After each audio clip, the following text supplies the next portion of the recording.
உடச்சி ஊற்றி செய்கிற முட்டை குழம்பு தான் செய்ய போகிறோம். ஃபஸ்ட்டு எண்ணெயை சேர்த்துக்கலாம். எண்ணெய் கொஞ்சம் காஞ்சோன்னே சோம்பு போட்டுக்கலாம். சோம்பு கொஞ்சம் நல்லா பொரிஞ்சு வரணும், கருகிடக்கூடாது.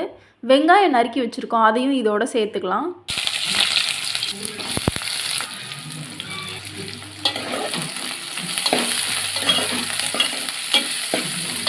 வெங்காயத்தை அப்படியே கொஞ்சம் நேரம் கிண்டி விட்டு அப்படியே ஒரு 5 நிமிஷம் விட்டுருங்க. இப்போ தக்காளியும் நம்ம சேர்த்துக்கலாம். வெங்காயம் பாருங்கள் நல்லா ஒரு கோல்டன் ப்ரௌனாக வந்துருச்சு.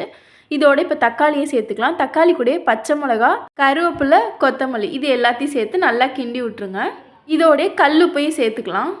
கல்லுப்பையும் சேர்த்துட்டு நல்லா ஒரு கிண்டி விட்டுருங்க. எல்லாத்தையும் சேர்த்து எல்லா குழம்புக்குமே ஒரே மாதிரி தாங்க ப்ரொசீஜர். எல்லாத்துக்கும் ஒரு பேஸ்ட் அரைக்கணும், அதில் தான் வித்தியாசமே. இப்போ வந்து இதை நல்லா வதங்கட்டும், மூடி போட்டு வச்சிடலாம். இப்போ பேஸ்ட்டை ரெடி பண்ணிக்கலாம். தேங்காய், சோம்பு, பூண்டு இது எல்லாத்தையும் சேர்த்து இதை நல்லா அரைச்சி எடுத்துக்கலாம். கொஞ்சமாக இதில் தண்ணி ஊற்றி எடுத்துக்கோங்க, இல்லைனா அப்படியே கொஞ்சம் எல்லாமே அப்படியே இருக்கும்.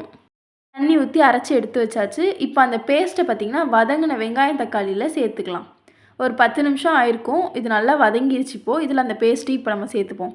சேர்த்து விட்டு அதையும் தண்ணி ஊற்றி நல்லா கிண்டி விட்ருங்க.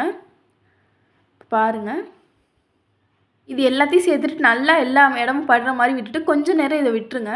இது கொஞ்சம் ஒரு 10 நிமிஷம் ஆனதுக்கப்புறம் இப்போ மசாலாவை போட்டுக்கலாம். மஞ்சத்தூள், மிளகாய்த்தூள், அதுக்கப்புறம் சாம்பார் தூள். இந்த முட்டை குழம்புக்கு சாம்பார் தூள் போட்டால் நல்ல வாசனையாக இருக்கும். மல்லித்தூள், சாம்பார் தூள் கொஞ்சம் நிறையவே போட்டுக்கலாம், அதனால் இன்னும் கொஞ்சம் எக்ஸ்ட்ரா சேர்த்தாச்சு. இது எல்லாத்தையும் நல்லாவே இப்போ கிண்டி விட்டுறலாம். மசாலா எல்லா இடத்துலையும் படுற மாதிரி நல்லா கிண்டி விட்ருங்க.